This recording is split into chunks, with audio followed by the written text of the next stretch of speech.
দেখতে পাচ্ছেন এই মরিচ গাছটি, এটি কিছুদিন আগে আপনাদের দেখিয়েছিলাম কত ছোট্ট একটি গাছ। তো আস্তে আস্তে গাছটি বড় হচ্ছে, আর এই গাছে বারবার ফুল আসতেছে ছোট গাছটিতেই। তো আমি ফুলগুলো কেটে দিচ্ছি। এত ছোট গাছে আমি মরিচ নিব না, আস্তে আস্তে আবার বড় হচ্ছে, আরও বড় হোক, তারপরে একসঙ্গে তো অনেক মরিচ পাওয়া যাবে। দেখতে দেখতে মরিচ গাছটি প্রায় বড়ই হয়ে যাচ্ছে।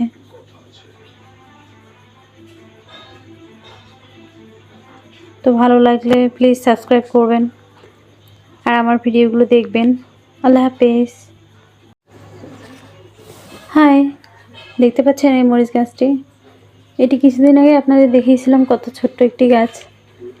তো আস্তে আস্তে গাছটি বড় হচ্ছে, আর এই গাছে বারবার ফুল আসতেছে ছোট গাছটিতেই। তো আমি ফুলগুলো কেটে দিচ্ছি। এত ছোট গাছে আমি মরিচ